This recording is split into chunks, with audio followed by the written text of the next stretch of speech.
So first we're going to be talking about the economic analysis of Italy. The economy in Italy is the third largest national economy in the Eurozone and the 8th largest nominal GDP in the world. Italy is also the 8th largest exporter in the world with $516 billion exported last year. The main exports of Italy are typically machinery, clothing, footwear, and luxury vehicles, and the main imports of Italy are pharmaceuticals and other chemicals.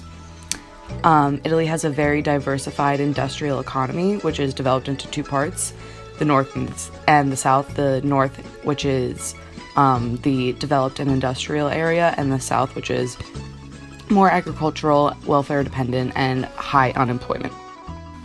And next we're looking at the U.S. economic analysis, and the United States is an economic superpower with a GDP of around $18.6 trillion.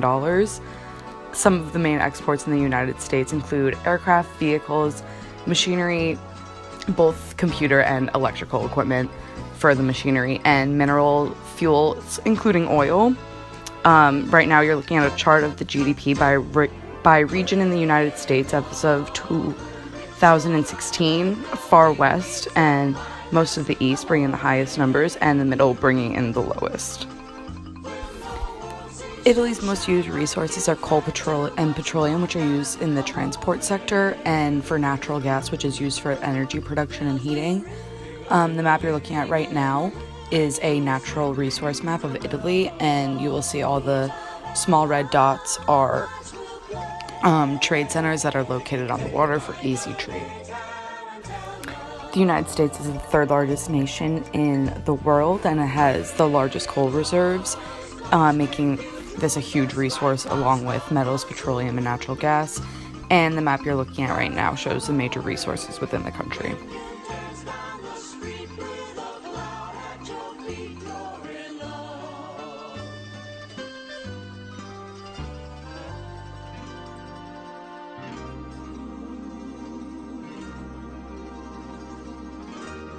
So this Hofstede analysis shows Italy in the blue and the United States in the purple. When first looking at the analysis, you notice right away that there are some close number comparisons and some not so close, and right away that we see power distance. Italy coming in with a score of 50 means that Italy prefers equality and decentralization of power and decision making, whereas the United States with a fairly low score of 40 means that power is being defined as the degree to which a person is able to influence other people's ideas and behaviors. Next is individualism. Italy with a score of 76. This means that it is a very me-centered country. Southern Italy is very traditional and takes rituals such as weddings, Sunday lunches very seriously. People say that going from southern Italy to northern Italy feels not only colder in temperature, but colder in people's personalities. Southern is viewed as a warm climate, warm hearts. The U.S. has a score of 91, which reflects an emphasis on equal rights in all aspects of society and government. Hierarchy is established for convenience, superiors are accessible, and managers rely on employees and teams. Masculinity is the closest in score, with Italy scoring a 70 and the US scoring a 62. At 70, Italy is a masculine society, meaning that they are highly success-oriented and driven. Everyone is taught from an early age that competition is a good thing and it's important to be a winner. The United States is also a highly masculine society. This is shown by our overall drive as a country, along with the most individualist drive in the world. At a score of 75, Italy has a high uncertainty avoidance, which means that as a nation, Italians are not comfortable in questionable situations. Formality is extremely important in Italian society. The United States has a below average score of 46, meaning Americans tend to be more tolerant of ideas or opinions from anyone and allow freedom of expression. Americans are less emotionally expressive than higher scoring cultures like Italy. A score of 61 for a long-term orientation for Italy means that Italians live in societies with pragmatic orientation, which are people who believe that truth depends on situation, context, and time. They can adapt to traditions easily. The United States has a long-term orientation score of 26, which is low, but not necessarily bad. We as Americans are prone to analyzing new information to check whether or not it's true, and Americans are very practical and have very strong ideas about what is considered good and what is considered evil. And lastly, we have Italy scoring a 30 in indulgence. This indicates that Italy is a more restrained country and do not put much emphasis on leisure time. With this score, Italians feel that they are restrained by social norms and feel that indulging themselves is somewhat wrong.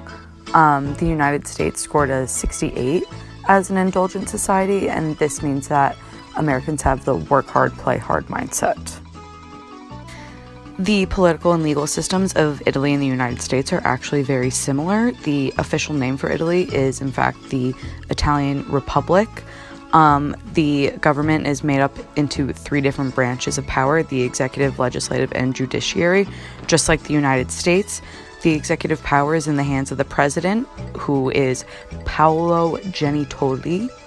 The legislative power belongs to the parliament, who makes the laws, and the judiciary power belongs to the judges, who implement the laws passed by parliament.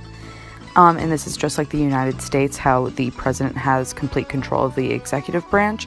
The legislative branch gives power to 2 chambers of Congress, being the Senate and the House of Representatives, and the judiciary branch is made up of the Supreme Court and lower federal courts.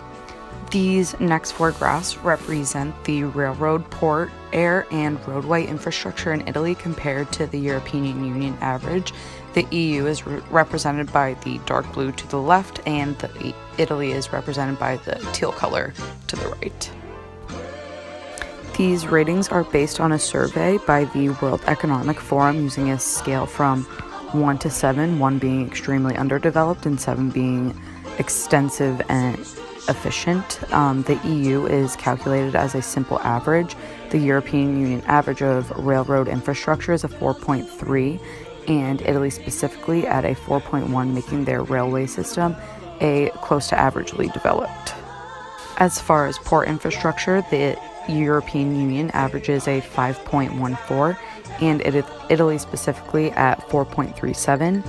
The EU average for quality of air transportation infrastructure is a 5.1, and Italy is a 4.6. Lastly, the average for quality of roads in the EU is a 4.77, and Italy coming in at 4.55. The transportation infrastructure in Italy is pretty averagely developed compared to the rest of the European Union. So unfortunately, I could not find graphs as nicely laid out for the US as I did for Italy, but I tried my best. This graph shows that the United States scored a 5.9 out of 7 on the Global Competitiveness Report ranking, and the United States has one of the best transportation infrastructure systems in the world. This graph is brought to you by the United States Department of Transportation's website, and it shows the percent of transportation service and U.S. gross domestic product. As you can see, roadways listed on the graph as truck take up about 27% of U.S. transportation infrastructure. Railways, air, and water take up another 28% of transportation infrastructure, and about 22% of transportation infrastructure is due to warehousing and storage, transit, and pipeline.